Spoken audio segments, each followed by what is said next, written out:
So, hitting the theaters in the autumn season of October of 1992, Reservoir Dogs shocked audiences worldwide with its graphical depiction of violence, sharp dialogue, along with stark portions of dark humor, as well as abundant use of pop culture, made in all for a wide reception of the film. This is also a film that has later gained somewhat of a cult following and can in many ways be seen as a prototypical American auteur film, much in the same way that other American directors such as Wes Anderson or Hugh Jarmusch likewise deserve the labeling.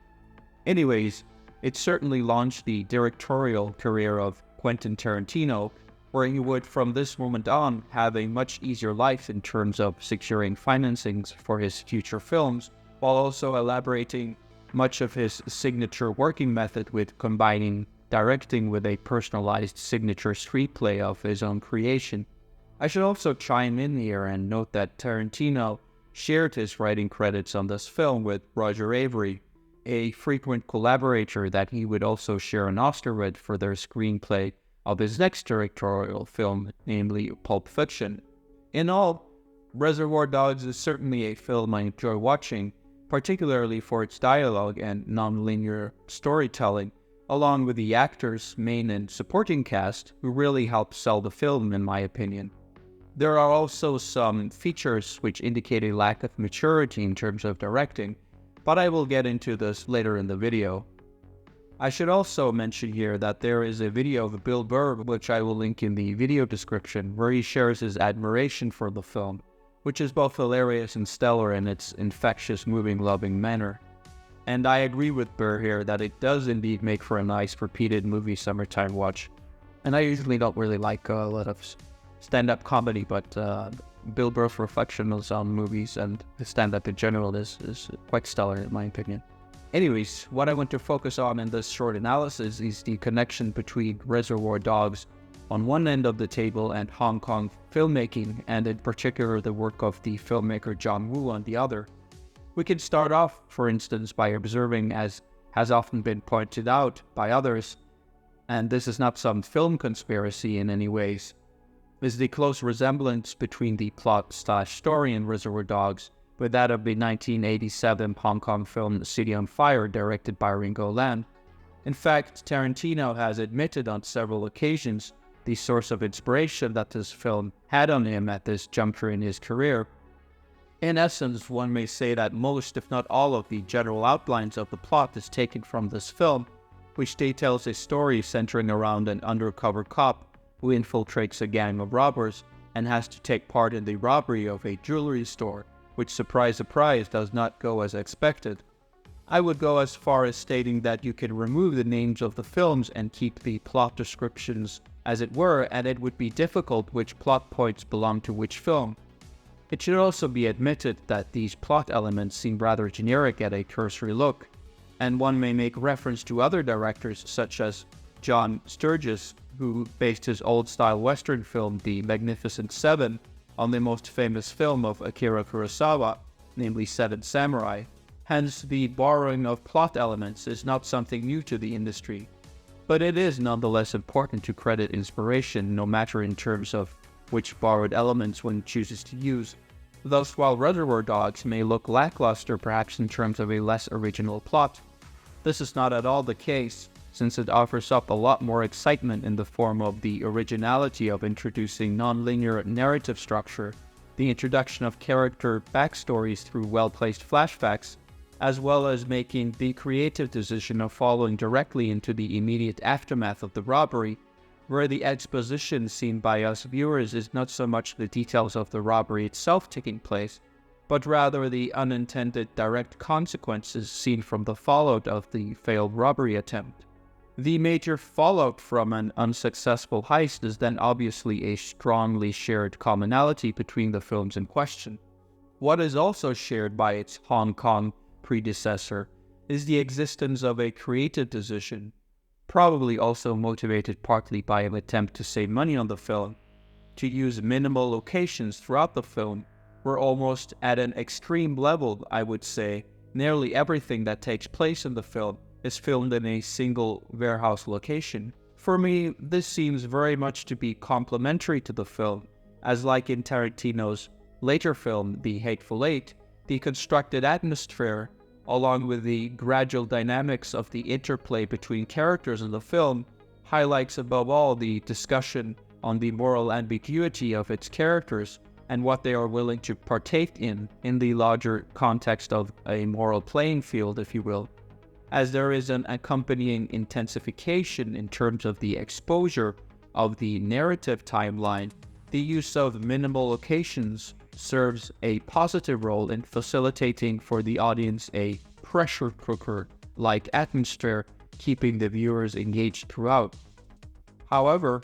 what is less discussed in relation to Hong Kong-style inspired film tapestry than that of the overt borrowed plot point is the adherence and inspiration to Hong Kong film aesthetics overall in the composition of the film. Let's not forget that the film was released during the tail end of Hong Kong's greatest creative period, usually taken to be from the 60s until the mid-90s. To be even more explicit, the mid-80s leading up to the early 90s saw an explosion in the new style action cinema taking place in contemporary settings, while historic reincarnations of kung fu cinema seen through the silver screen were very much associated with Hong Kong movie making, due in large parts to the efforts of figures such as Bruce Lee and studios such as the Shaw Brothers along with Golden Harvest. Contemporary action films espousing wild gunplay were less typified at this time, at least for international audiences. I guess I should cite here some of the most important reasons I find for this proliferation of modern-style action cinema that began to really get noticed overseas in Hollywood, as well as internationally. One could say that certainly there was, number one, advances in the technical scope of filmmaking, where there was a particular predilection, I would say, for advanced wire work, death-defying stunts, as well as improved practical effects. On the negative side of the spectrum, a lot of the stunt work done during this period and earlier would not even meet the bare minimum safety requirements in this day and age. There is an old joke here, for instance, about Hollywood having artificial special effects and Hong Kong having Jackie Chan. Anyways, getting on to number 2 on the list, there was a large form of inspiration drawn from Hollywood cinema,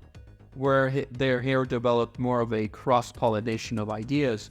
One should take special notice here that it is not always guaranteed to be the case that something that comes across culturally from one country will be likewise well received in another country. In fact, one of the reasons given for the decline in the Hong Kong cinema standards from the mid-90s and onwards was the special catering to Chinese film standards, which made up an increasing portion of the market, where ideas that translated well for the Chinese mainland audiences were not necessarily given to translate well to other international markets. Thus, catering the same product for two very different markets may result in financial losses and a loss of creativity in some sense.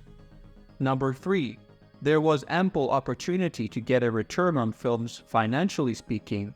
as well as easier to receive both financial support for the making of new films, as well as ease in securing local support for Hong Kong cinema within its own audience. Number 4, lastly, John Woo deserves a special mention here as serving as perhaps the biggest modern reinventor of Hong Kong action-style cinema, certainly the one that is the most mentioned when it comes to international audiences. It is also John Woo I want to bring up in particular when it comes to his influence on Reservoir Dogs, for there is as much leniency on his particular style of filmmaking, along with other Hong Kong directors, as can be said to have infected film stylistically the Matrix series of films. And yeah, I do have videos out on the first entry in the series in case you want to check that out as well here on this channel. Getting back to John Woo, he very much served as a major force in introducing the all-too-familiar trench coat, dark sunglasses, suit wearing, in combination with having its hosts of characters smoking cigarettes. This serves on the surface level as immediately introducing for the audience members the coolness, badassery, as well as chic sophistication for its characters. But as we know, filmmaking must also be more economical in storytelling than, say, that of long novels, such that the costume design helps to capture key characteristics of its wearing occupants. Here, moral ambiguity serves as a major thematic in John Woo's films, where one could also capture some purity of intent behind characters by opting for bright colors, such as wearing a white suit as an example. In addition, it allows for some sort of economy of storytelling, where costume design functions in terms of props that lend characters gravity to the extent that they are in less need in order to prove themselves as the badass anti-hero characters that they are. One should not forget the utilization of cigarettes as serving as a prop as well, which is as used in action films as weapons are. The symbolism being all too uncanny in terms of representing danger, allure, and rejection of societal norms, as well as reinforcing a sense of control and power. It is not incidental then that we see Michael Madsen's character smoking a cigarette before the pivotal torture scene in Reservoir Dogs, while nonchalantly remarking that he thinks that he parked in the red zone, where the color red along with the cigarette doubles as a semiotic signifier for danger, where this prop instantiates danger in terms of its associated health risks, along with a symbolism of decay as the cigarette burns to a crisp, and as a symbol of destruction, which is also reflected in Madsen's character, who very much wants to assert dominance and transcendence of societal norms along with regulations. We also see from the costume design to mimic perfectly the aesthetic of John Woo and the actor Chow Yun-fat in particular.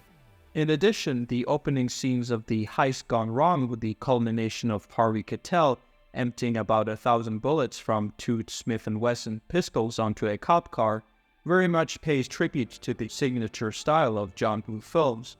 We can sum up and say then that much of the thematic, stylistic features taken from Woo's films certainly extends to Reservoir Dogs in terms of the introduction of its host of characters, but as I will argue here, John Woo was much better at creating interesting action tapestry than that of Tarantino, particularly at this point in time when he was making his directorial debut. There is a dimension, for instance, just in terms of the costume design combined with his choice of angles along with the moment of actors, in which John Woo's films serve to make the action sequences a lot more tense as well as more interesting to look at. In fact, a more lackluster placement of cameras and movement seen in Reservoir Dogs was remarked by other early directors when Tarantino showed an early draft or short of Reservoir Dogs at the Sundance Institute in 1991. In fact, there is a rather infamous story relating how Tarantino took part in a mentorship program there, which featured none other than Brazil's Terry Gilliam, who was very encouraging both in terms of his script writing of the film, as well as lending a good piece of advice in relation to how one as a filmmaker should learn how to articulate one's personal vision, then hire really talented people who deliver on the realization of this vision. Advice Tarantino certainly incorporated into his directorial debut when making Reservoir Dogs. We could say that although stylistically Reservoir Dogs isn't bad in any sense of the word, it's just not nearly as dynamically riveting and exciting as was invoked in John Woo's most famous Hong Kong films. But let's here take a little deeper dive into how Woo came to realize his creative action format, along with his characteristic personal stylism in his films. My conjecture is that a lot of the re-innovations you see in Woo making with his gunplay action scenes later in his career was based upon his experiences working as a director with earlier kung fu films, such as Last Hurrah for Chivalry from 1979 and The Hand of Death from 1976, the latter featuring none other than Jackie Chan, along with other early film projects. Let's not forget that John Woo also worked with Chang Chie, a legendary martial arts Hong Kong film director, who must have had influence upon Woo in terms of dynamic action sequences, but more importantly, for our analysis here, a sense of a fluid action camera movement and a sense of moving the actors around on the film stage. This sense of dramatic angles then lends weight to the action scenes themselves, giving a deeper dimension to action filmmaking. To really understand Wu's later filmmaking, it's pivotal to have an acquaintance with the kung fu cinema brought forth by the Shaw Brothers studios, most famously along with Golden Harvest. In contrast to much Western action epics, the fight scenes seem to drag on for an eternity, where there is obviously a strong sense of the suspension of belief taking place here.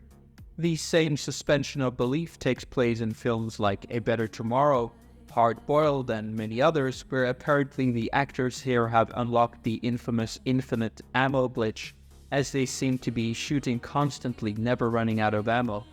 The ending action scenes of A Better Tomorrow 2, for example, is the ultimate manifestation of this phenomenon.